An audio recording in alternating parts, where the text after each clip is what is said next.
Hi, what's up? We're in the following part. I was speaking about the global elites and how they're changing their strategy. All along, they've been getting cooed and overwhelmed because they've been kind of rough on the lifestyles of the masses on the ground.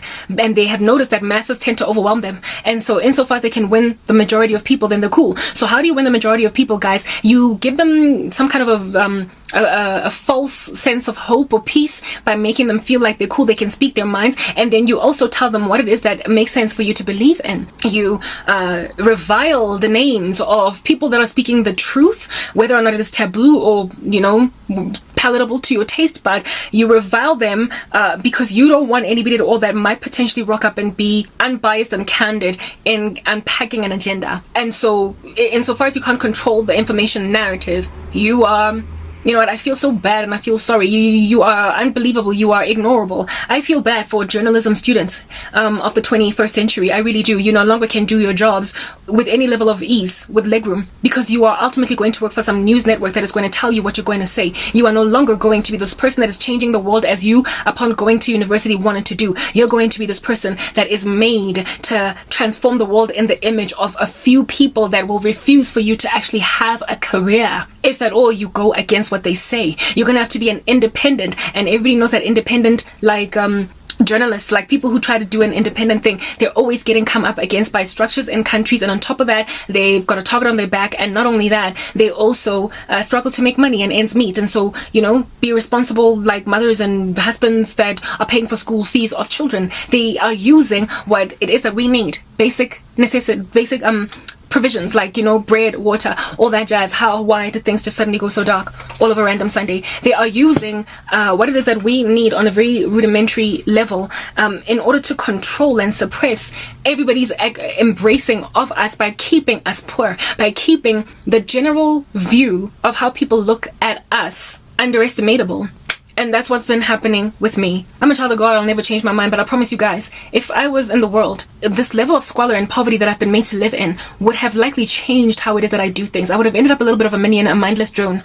I would have ended up a robot, I promise you. Just like Trevor Noah. I'm sorry. He used to be an independent mind, but he's changed. I would have ended up somebody that is vomiting the agenda of the world. Just for the sake of keeping my apartment, my car, just for the sake of taking my kids to school, and my husband not changing on me like a freaking mood ring. I would have, for the life of me, subscribed to that ridiculous, nefarious agenda. But I'm Christian, and I'm glad that I was saved just before things got seriously ominous. I got born again in 2011. Things were already ramping up then, but the thwarting of freedoms of speech was not quite at the height that it is at. That started in 2019, entering into 2020. This whole COVID-19 pandemic, it ushered in with it other things on the earth that have just really kind of like made it clear that there is a little bit of a satanic conglomerate that are saying we're going to take over the world by fire, by force, and by all means necessary. And they're using resources on the ground that people need, that people have gotten accustomed to.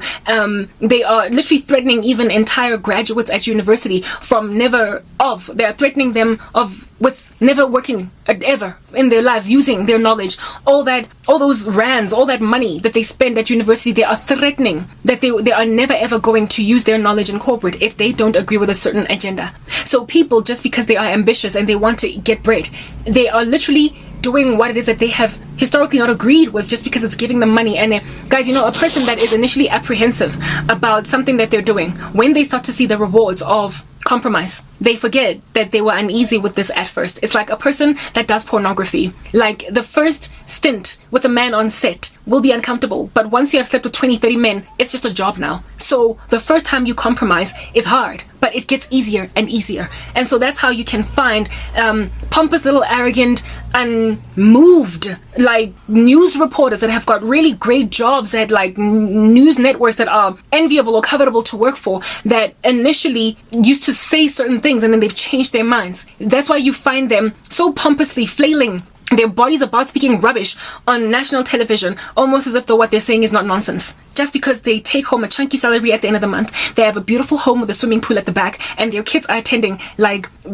pristine schools, charter schools. And so for them, it's like, it was a small price to pay. My conscience, it was a small price to pay for luxury or legroom, liberty to move. So with all that going on, then my thing is, do we not recognize that an antichrist agenda That's what's good. Is, doing its rounds here on the earth. And what it is essentially achieving for everybody on the ground is a society that thinks they are free when they are not. A society that is being told what to believe as opposed to it being shoved down their throat by the control of information on social media platforms that are the most perused in the world.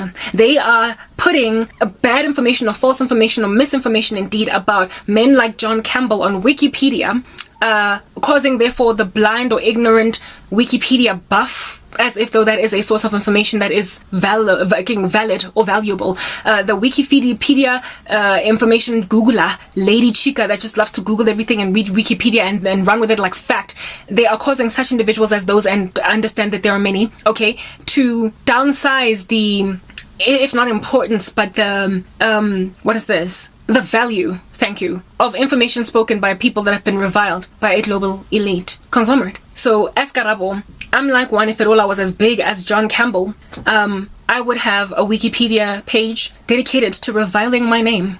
I would, but they have said we're not going to let her get to a point where she is basically plucking out the hairs out of our head. We're just going to keep her down. Like, I gotta be really good, guys, and gifted for YouTube to shadow ban me before I can even get to 700 subscribers.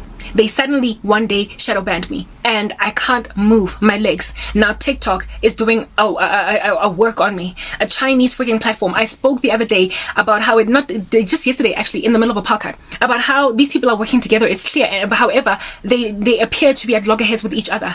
TikTok is this information like company essentially, because they gather data information on the people that are on their platforms, and TikTok is Chinese, and apparently the whole world is fighting China because China is this tyrant, this beast.